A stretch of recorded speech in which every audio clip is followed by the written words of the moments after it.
వనపర్తి పట్టణం గాంధీనగర్లో తల్లిని చంపిన కొడుకు ఉదంతం కలకలం రేపింది. కన్న తల్లి 60 ఏళ్ల తల్లిని రజియా బేగంతో గొడవపడి బలమైన ఆయుధంతో అత్యంత దారుణంగా కొట్టి చంపాడు.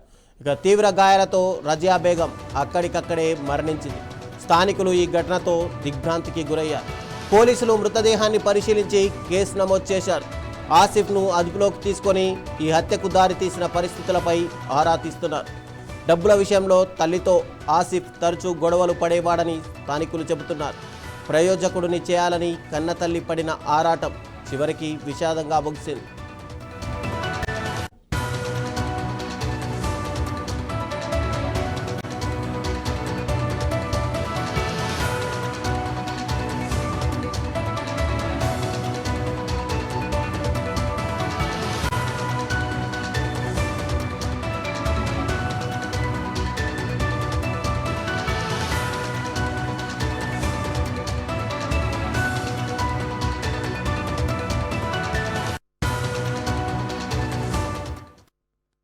వనపర్తి పట్టణం గాంధీనగర్లో తల్లిని చంపిన కొడుకు ఉదంతం కలకలం రేపింది.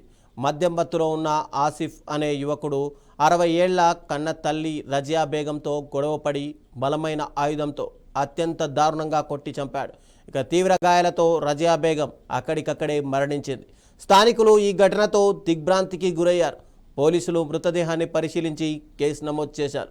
ఆసిఫ్ను అదుపులోకి తీసుకొని ఈ హత్యకు దారితీసిన పరిస్థితులపై ఆరా తీస్తున్నారు. డబ్బుల విషయంలో తల్లితో ఆసిఫ్ తరచూ గొడవలు పడేవాడని స్థానికులు చెబుతున్నారు. ఇక ప్రయోజకుడిని చేయాలని కన్న తల్లి పడిన ఆరాటం చివరకు విషాదంగా ముగిసింది. ఇక ఇదే అంశానికి సంబంధించి మరింత సమాచారం మా ప్రతినిధి ప్రదీప్ అందిస్తారు. ప్రదీప్, చెప్పండి. అంటే కన్న తల్లిని తన కన్న కొడుకే దాదాపుగా ఆస్తి కోసం ఇటు చంపినట్టుగా పోలీసు అధికారులు చెప్తారు. అసలు పూర్తిగా ఈ ఘటన యొక్క వివరాలు ఏంటి? అసలు పోలీసులు ఏం చెప్తున్నారు?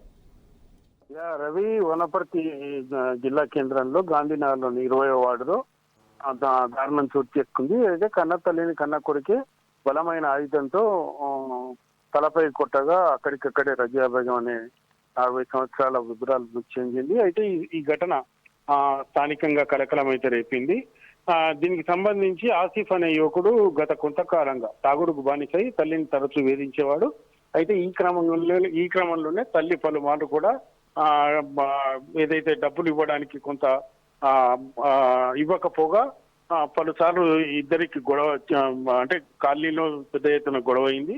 అయితే ఈ నేపథ్యంలోనే ఈ రోజు ఉదయం మళ్ళీ ఆసిఫ్ తనకు మద్యానికి డబ్బులు కావాలంటూ తల్లిని వేధించడంతో ఈ దారుణం అయితే ఒడిగట్టింది. అయితే తల్లి ససేమిరా తాను డబ్బులు ఇవ్వనంటూ తాగుడు బంద్ చేయాలంటూ కూడా సూచించారు. అయితే ఈ నేపథ్యంలోనే ఏదైతే మా కోపదిక్కుడైన ఆసిఫ్ అక్కడే బలమైన ఒక ఇనుప రాడ్తోని తల్లి తలపై అక్కడికి పుట్టగా అక్కడికక్కడే ఆమె మృతి చెందింది. అయితే దీంతో ఈ కాలనీలో ఒక్కసారిగా విషాదమైంది. కాలనీ వాసులు ఆసిఫ్ ను పట్టుకొని పోలీసులకు అప్పగించారు. ఈ నేపథ్యంలోనే పోలీసులు కేసు నమోదు చేసి బాడీని ప్రభుత్వ ఆసుపత్రికి మార్చడానికి తరలించారు.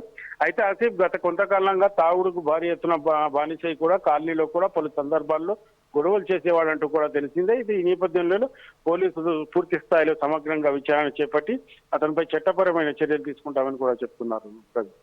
Thank you Pradeep.